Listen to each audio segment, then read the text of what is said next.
안녕하세요, 여러분. 오늘은 다중작업 수행의 어려움에 대해 이야기해 보려고 합니다. 한 번에 여러 가지 일을 하기가 힘들어요. 자꾸 헷갈리고 중요한 일을 놓친 적이 많아요. 이게 정말 힘들어요. 이렇게 말씀하시는 분들이 많죠.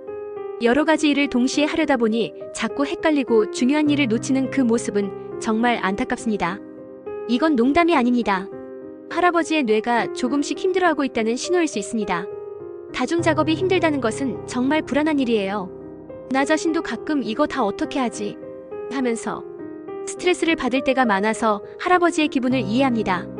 그래서 우리가 할아버지를 도와줄 수 있는 방법이 필요하죠. 이해를 돕기 위해 다중작업을 수행하는 데 따른 여러 증상부터 살펴볼까요? 여러 가지 일을 동시에 처리하는 게 힘들고 순차적으로 작업을 진행하기 어려워 혼란스러움을 느끼는 경우가 많습니다. 중요한 일을 잊거나 놓치는 경향도 있고 여러 업무를 동시에 진행할 때 느끼는 긴장감은 특히 힘든 부분이죠. 그러다 보니 우선순위를 설정하는 일이 어렵고 자주 실수를 하게 됩니다. 이런 증상들은 육체적으로는 피로감과 긴장을 유발하여 능률이 저하되고 심리적으로는 스스로에 대한 불만과 우울감을 느끼게 만듭니다. 사회적으로는 동료와의 협업에서 갈등이나 오해가 발생할 수 있으니까요. 전문가들은 이런 문제를 진단하기 위해 인지기능평가를 통해 다중작업 능력을 분석하고 행동 관찰과 관리 방법을 평가합니다. 그럼 이제 어떻게 이런 어려움을 극복할 수 있을까요? 전문가들은 몇 가지 치료 방법을 추천하는데요. 집중력 향상을 위한 훈련 프로그램이나 우선순위 설정 및 목표 달성을 위한 교육이 중요합니다. 멀티태스킹을 연습하는 게임이나 훈련 세션도 유용하게 활용할 수 있습니다. 스트레스 관리 기법, 시간 관리 교육 또한 큰 도움이 됩니다. 그렇다면 주위에 계신 할아버지, 할머니에게는 어떻게 도와줄 수 있을까요? 먼저 한 번에 한 가지 일만 수행하도록 해보는 것이 좋아요. 예를 들어 할아버지, 오늘은 아침에 커피 한 잔만 만들어봐요. 이 같은 간단한 목표를 설정해보세요. 이렇게 무리하게 여러 가지를 하려고 하지 말고 각각의 일에 집중하도록 하는 것이에요. 두 번째로 작업할 환경도 중요합니다. 여기가 할아버지 작업 공간이야 라고 하면서 조용하고 방해받지 않는 공간을 만들어주는 것이죠. 이렇게 해야 할아버지께서도 내가 지금 한 가지 일에 집중할 수 있구나 하며 자신감을 얻을 수 있습니다.